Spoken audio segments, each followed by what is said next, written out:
నమస్తే, welcome to ఇహా TV. Venu Swamy ప్రముఖ జ్యోతిష్యుడిగా తెలుగు రాష్ట్రాలలో గుర్తింపు పొందిన వ్యక్తి. తన జ్యోతిష్య భవిష్యవాణిల ద్వారా అనేక సంచలనాలు సృష్టించారు. ఆయన సినీ రాజకీయ ప్రముఖుల జాతకాల గురించి చేసిన ఊహాగానాలు సోషల్ మీడియా వేదికలపై తీవ్ర చర్చనీయాంశమయ్యాయి. సమంత రూత్ ప్రభు నాగచైతన్య వివాహ జీవితం సాఫీగా సాగదు అని, వారు విడిపోతారు అని వేణుస్వామి చెప్పారు. ఇది ఆ తరువాత నిజమైంది. అలాగే నిహారిక కొణిదెల విడాకుల గురించి కూడా ముందుగా చెప్పి సంచలనం రేపారు. రెబల్ స్టార్ ప్రభాస్ నటించిన రాధేశ్యామ్, ఆదిపురుష్ సినిమాలు విజయవంతం కావు అని ఆయన భవిష్యవాణి చేశారు. ఇవి ఫ్లాప్ కావడంతో ఆయన పాపులారిటీ సోషల్ మీడియాలో పెరిగింది.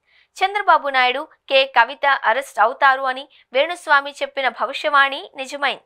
2024 ఆంధ్రప్రదేశ్, తెలంగాణ ఎన్నికల ఫలితాలపై ఆయన చెప్పినవి తప్పడంతో తీవ్ర విమర్శలు ఎదుర్కొన్నారు. జగన్మోహన్ రెడ్డి, కేసీఆర్ మళ్లీ ముఖ్యమంత్రులుగా గెలుస్తారు అని చెప్పిన ఆయన ఊహాగానాలు నిజం కాలేదు. 2025 ఉగాది పంచాంగంలో వేణుస్వామి భూకంపాలు, విమాన ప్రమాదాలు, అగ్ని ప్రమాదాల గురించి హెచ్చరించారు. ఈ భవిష్యవాణి కొంత మేరకు సరిపోలడంతో నెటిజన్లు ఆయనను కీర్తించారు. అదేవిధంగా వేణుస్వామి మరో సంచలన ఆడియో విడుదల చేశారు. ఈ ఏడాది సెప్టెంబర్ వరకు 5 రాశుల వారికి తీవ్ర ఇబ్బందులు తప్పవు అని హెచ్చరించారు.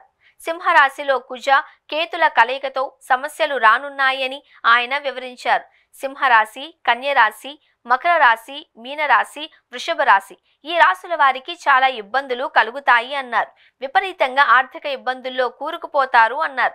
నరాల ఇబ్బందులు, లీగల్ సమస్యలు, తల్లి అనారోగ్యం, ఉద్యోగం కోల్పోవడం, వ్యాపారంలో నష్టం జరగడం, వాహన ప్రమాదాలు, భార్యాభర్తల గొడవలు జరుగుతాయి అన్నారు.